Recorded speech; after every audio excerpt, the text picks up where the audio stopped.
Salah satu program paslon wali kota terpilih, Sayuti dan Husaini, yang cukup menarik perhatian publik Kota Lok Sumawe adalah program Broh Jit Gepeng. Sebagian publik menganggap bahwa program itu merupakan program cat langit atau impossible mission untuk Kota Lok Sumawe. Tentunya tanggapan warga Kota Lok Sumawe tidak salah, karena hingga saat ini Kota Lok Sumawe belum mampu menyelesaikan persoalan sampah yang berserakan sepenuhnya. Apalagi ingin mengelola sampah secara modern hingga bisa didaur ulang menjadi produk yang bernilai ekonomis.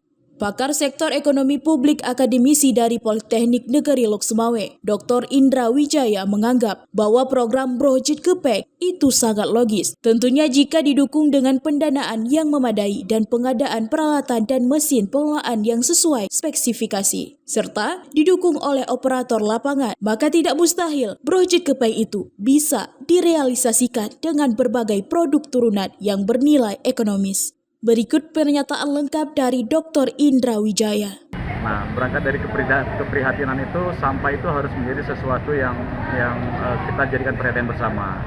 Nah, saya melihat gitu bahwa dari beberapa visi misi yang disampaikan oleh paslon di Lok Sumawe, salah satunya dari Pak Sayuti dan Pak Husaini gitu, ada sesuatu yang menarik di situ. Broh Jit Gepeng, artinya sampah bisa menjadi uang. Nah, itu sangat realistis dan sangat logik sekali, Pak.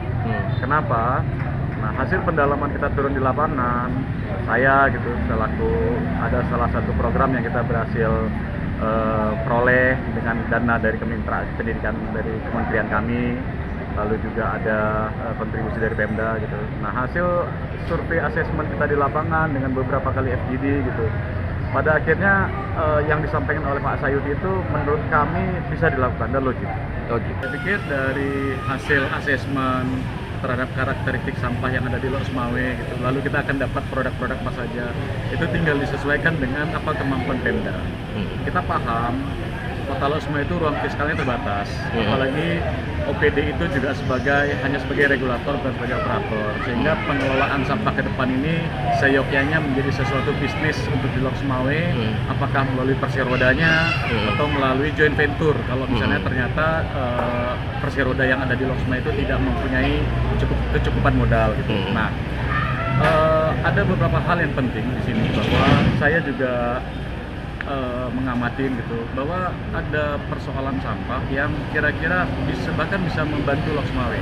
Contoh misalnya begini, beberapa waktu yang lalu tuh Lok Sumawe viral dengan kasus statement waduk itu kawasan bermerkuri. Padahal di situ kita melihat ada banyak kerambat ancap punya masyarakat. Nah, produk turunan daripada pengolahan sampah tadi yang organik itu bisa dilarikan kepada bioenzim. Nah, bioenzim tadi itu bisa menetralisir, membantu kehidupan ikan-ikan yang ada di waduk tadi. Selain di beberapa titik seperti misalnya baunya di beberapa pasar yang kita identifikasi itu memang luar biasa baunya, itu kan bisa dengan bioenzim bisa selesai. Nah, itu produk yang harus diciptakan. Bahkan kalau misalnya memang memungkinkan dengan melakukan joint venture, saya kira yang seperti ini HDPE proses ini bisa dilakukan. Apakah dalam bentuk pembuatan bot atau pembuatan rumpun, konton, segala macam, itu bisa. Apalagi di Lok Sumawe ini ada 7 universitas yang memang mereka punya kepakaran masing-masing, punya alatnya masing-masing. Itu tinggal bagaimana disinergikan antara political will atau visi yang sudah disampaikan oleh tim yang Pak Sayuti tadi dengan teman-teman akademisi, teman-teman mereka yang mereka punya kewajiban tridharma, lalu kementerian mereka itu seperti kementerian saya itu kita punya program dana pendanaan. Harapan saya bahwa Kota Lok Sumawe dan manajemen itu bisa ikut serta mendanai gitu, sehingga tidak totalitas bahwa semua harus menjadi beban Kota Lok Sumawe, PPK Lok Sumawe. Kita minimal begini contoh, kalau ini dilakukan pengolahan, kita biaya pemungutan sampah itu kalau saya tidak salah itu besar. Tapi kalau ini sudah dikelola, at least Pemda itu sudah tidak perlu lagi melakukan biaya pemungutan sampah, itu sudah di-cover oleh entitas atau oleh lembaga tadi. Nah, itu satu keuntungan. Lok Sumawe berkurang biayanya, Lok Sumawe bersih, tapi ada nilai tambah yang diperoleh oleh masyarakat. Ada banyak produk, ada banyak kajian. Asesmen kita di lapangan, saya dengan beberapa teman-teman gitu, ada banyak contoh di Indonesia yang kita tinggal kita lihat, ayo produk mana yang sesuai, kita sesuaikan dengan karakteristik sampah yang ada di Lok Sumawe. Dari Lok Sumawe, Denny Muktadi melaporkan untuk Puja TV.